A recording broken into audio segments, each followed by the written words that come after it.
Ladies and gentlemen, good evening from the MLG studios here in New York City, and welcome back to the Winter Season Showdowns. We're currently watching a best-of-5 in Heart of the Swarm. Gumiho versus Marineking Prime, MKP taking game number 1. Before we get into game number 2, Full Sail University, the official education partner of MLG. If you're looking to get into game design, graphic design, video production, audio engineering, Full Sail University is a great opportunity for you. Check their website out, fullsail.edu/MLG. Fill in some information, and they'll get right back at you with some information of their own on how you could potentially join their system, become a part of their university. Great opportunity there if you're looking to get into the gaming industry. Awesome, awesome, awesome. Check it out. All right, best of 5, Heart of the Swarm. Marineking Prime is up 1-0. Can he make it 2-0?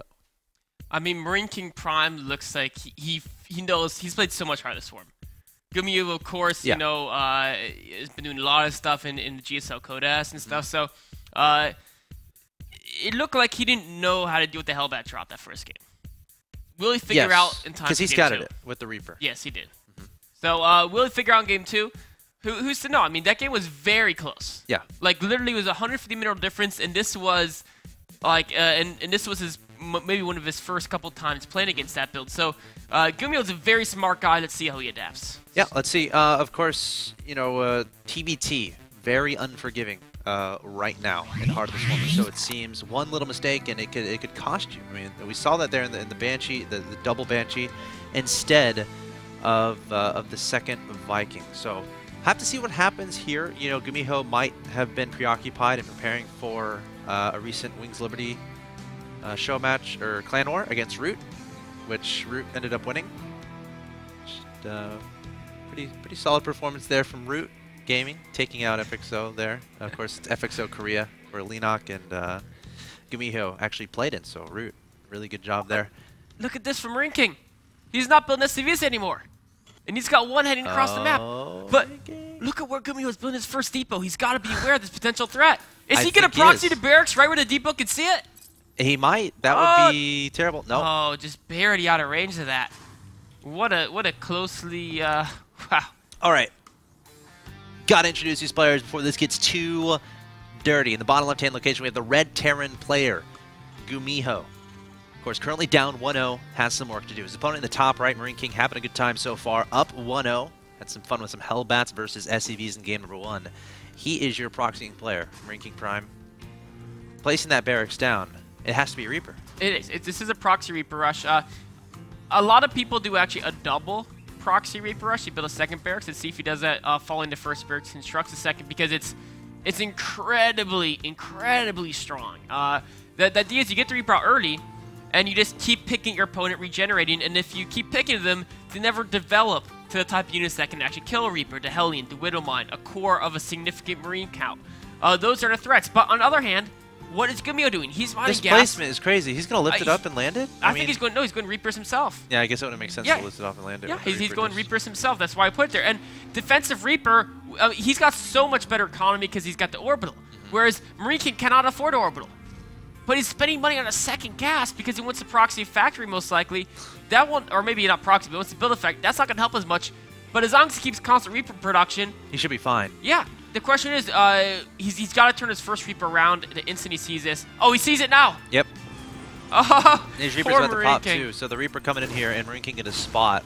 Perhaps not what he wanted to see as the Reaper from Gumiho is out. It gets the first shot, so now Marineking is going to be on the run. SCV is there as well to potentially help with dealing with that Reaper, and Marineking is just going to make another one, going to try to keep it up with the aggression. Yep. I mean, he can't afford, he's just behind in workers. He's very committed to this, and the bad thing is he's not behind by that much workers, but the money they've gathered right now, right, up to this point, is now being spent on the factory. Yep. That factory tech is going to be devastating. But right now, he's got 2 Reapers versus 1. Gumiho's got to get his Reapers combined. Got to keep your Reapers together. Of course, the health does regen, so Marineking, I don't know what he's ultimately going to accomplish with this. Meanwhile, we have Gumiho building a factory in his opponent's base, and there's nothing here to defend against either a Hellion or Widowmine. Gumiho can do anything he wants here. I mean, basically, as soon as that... Oh, but his Reapers, you're not good. Oh my gosh, where are the Reapers? He was trying to intercept Marineking. Oh, we got one. Is he going to get a kill? Yes. He gets it. So he's going to have 3 Reapers versus 2 and look at the auto repair. About now. He was keeping all his SCVs alive with auto repair. brilliant moves here by Gumiho. Now he's got his defense locked down. This is the craziest little altercation I've seen in a while. As soon as the Hellion comes out, Marineking's dead. Oh, one Reaper's dead. 2 Reapers dead. I think this is going to be, this might be another quick one. Gumiho clearing up the Reapers. Here comes the Hellion. Nothing back here to defend, and it's going to be SCVs versus a Hellion. And I think the Hellion wins that one. Normally, yes. Marineking can try to pull some funnies throughout Micro. But, I mean, he's going to keep making Reapers, and he's going to try to, like, hope Gumiho loses all his workers to the Reaper on the offense. Unlikely, though. The Hellion's going to dance, even repairing it with his own guy. I mean, Gumiho's got defense set up fine, too. Continue his own production. No.